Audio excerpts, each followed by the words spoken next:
Hello family and friends, good morning, જય શ્રી કૃષ્ણ, જય શ્રી કૃષ્ણ દેવ. કેમ છો બધા? આઈ હોપ બધા મજામાં હશો. તો આજે છે સેટરડે અને મારું વીકેન્ડ સ્ટાર્ટ થઈ ગયું છે અને હમણાં જ હું આવ્યો ઓફિસથી અને શ્રીજુ મારી સાથે રમે છે. નહીં શ્રીજુ? ડૂમ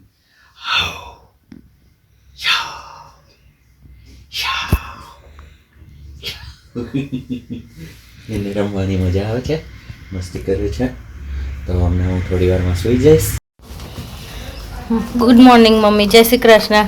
જય શ્રી કૃષ્ણ. શું કરો છો?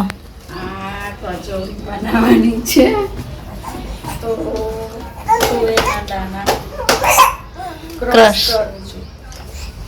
હા. કોણ બનાવશે કચોરી? કચોરી બનાવવાની તારે, હમણાં મારે નથી બનાવવાની ગેસ પર. અને શ્રીજુ તું શું કરે છે? હા, તિતલી ઉડે છે. તિતલી? હા. શું? એટલે પાછળ ભમ થઈ જઈશ. અહીં નચાય. શું કરે છે? હા હા હા. તને ઊંઘ નહીં આવતી? નહીં આવતી?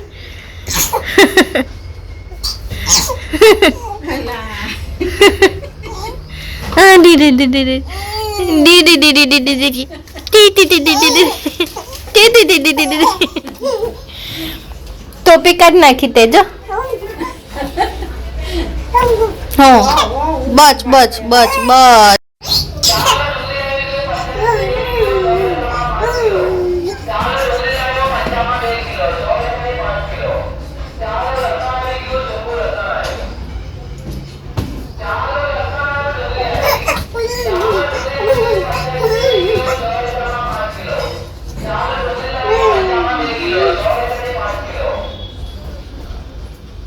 સો ગાઈઝ, વાગ્યા છે 10:10 અને અત્યાર સુધી ખાલી કચરા પોતું થયું છે. કપડાં ધોવાના બાકી છે કારણ કે પાણી નથી આવતું.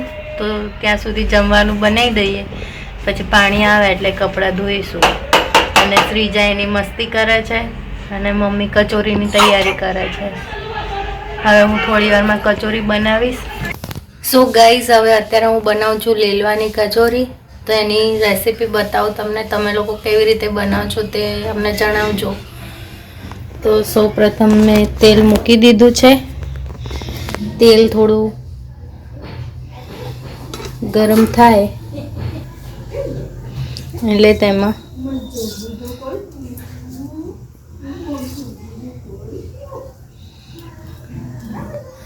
રઈ એડ કરવાની. તેલ ગરમ થાય, રઈ સંતળાઈ જાય એટલે તેની અંદર આપણે તુવેર જે ક્રશ કરીને રાખી છે તે એડ કરી દેવાની છે.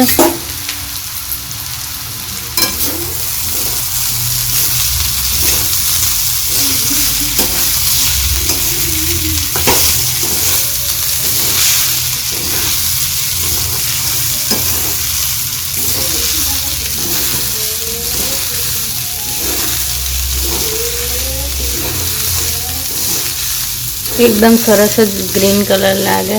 અત્યારે શિયાળામાં ગ્રીન સબ્જીઓનું મહત્વ જ કંઈક અલગ, કલર જ કંઈક અલગ દેખાતો. તેની અંદર સ્વાદ પ્રમાણે મીઠું, હળદર, ચપટીક હળદર અને 1 ચમચી ગરમ મસાલો એડ કરી દઈશું. ત્યારબાદ એ બધા મસાલાને મિક્સ કરી દઈએ આપણે.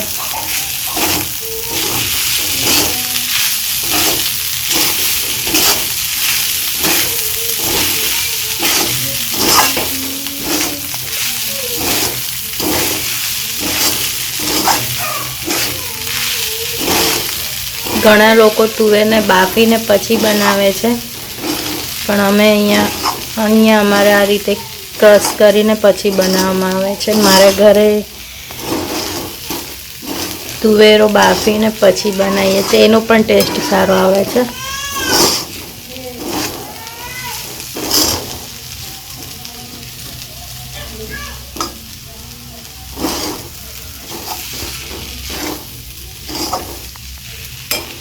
સો આ મિશ્રણ મિક્સ કરી દેવાનું છે, પછી એને બરોબર શેકાવા દેવાનું. સો ફેમિલી વાગી ગયા છે 11:20 અને કપડાને ધોવાઈ ગયું છે અને કચોરી મમ્મી વણી રહ્યા છે અને હું તળું છું. સો આ પેટર્નની બનાવી છે કચોરી અને એક બાજુ કચોરી તળાય છે.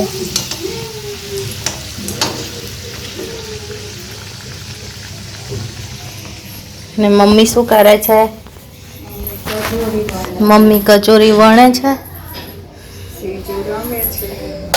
અને કચોરી ભરે છે અને શ્રીજુ બાજોડે રમે છે ને. શ્રીજુ થોડું થોડું હવે હેરાન કરે છે.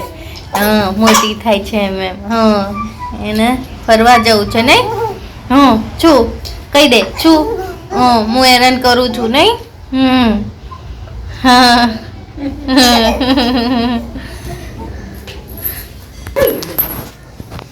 સો બસ આમ જ ચાલી રહ્યું છે કામકાજ. મારે કચોરી ખાવાની નથી એટલે હું ડુંગળી બટાકાનું શાક રસાવાળું અને રોટલી બનાવીશ અને એ જમીશ. મમ્મી કેવી બની કચોરી? મસ્ત તીખી બની છે. શ્રીજા સૂઈ ગઈ છે અને હું બનાવું છું રોટલી. શાક બની ગયું છે. મારે રોટલી શાક ખાવાનું છે. સો હવે રોટલી શાક બનાવીએ અને પછી જમીને પછી કપડાં ધોવાઈ જાય ત્યાં ઘડી એ સૂકવીને પછી જિગ્નેશને ઉઠાડું.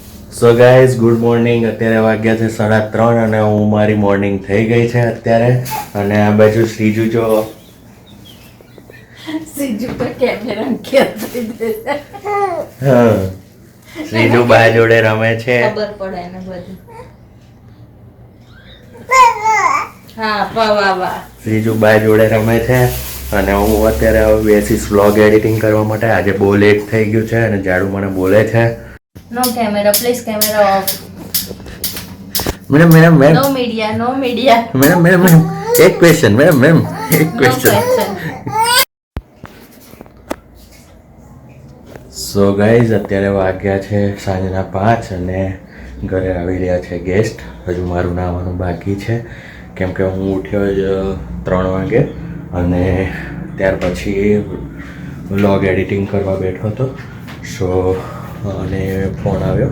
સો અત્યારે ઘરમાં બધું અસ્તવ્યસ્ત હતું તો બધું ઠીક કર્યું થોડું અને હવે જસ્ટ એમ જ ફ્રેશ થઈ ગયો છું અને હવે કંઈક નાસ્તો લેવા જઈશ. ત્યાર પછી સાંજે મંદિર પણ જવાનું છે.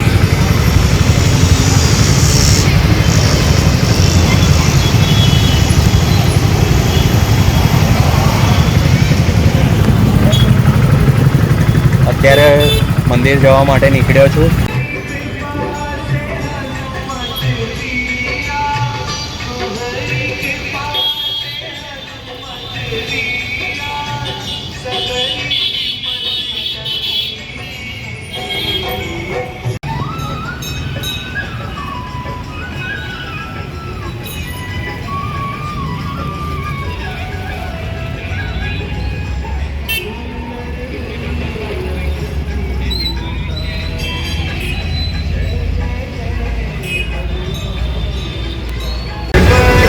અત્યારે આવે તો હનુમાનજીના મંદિરે, શનિદેવના મંદિરે દર્શન કરી હવે જઈશું ઘરે.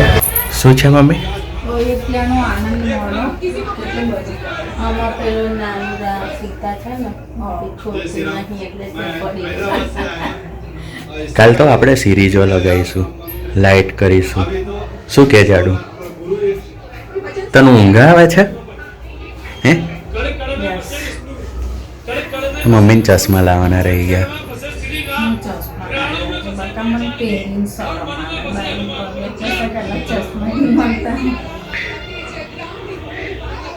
તું કેમ આમ બેઠી? ઠંડી લાગે બ્લેન્કેટમાં.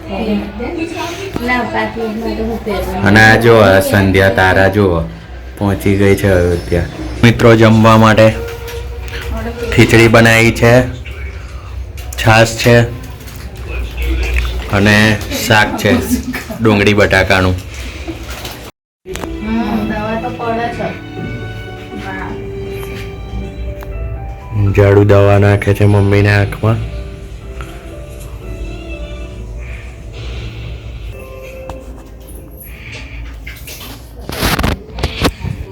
તો ગાઈઝ અત્યારે વાગ્યા છે રાત્રિના 10 અને આ સાથે જ આજના વ્લોગને હું અહીંયા એન્ડ કરું છું. તો મળીશું કાલે ફરી નવા વ્લોગ સાથે. ત્યાં સુધી બધાને જય શ્રી કૃષ્ણ અને પ્લીઝ વિડીયો ગમ્યો હોય તો લાઈક કરજો અને ચેનલને સબસ્ક્રાઈબ કરજો. Good night.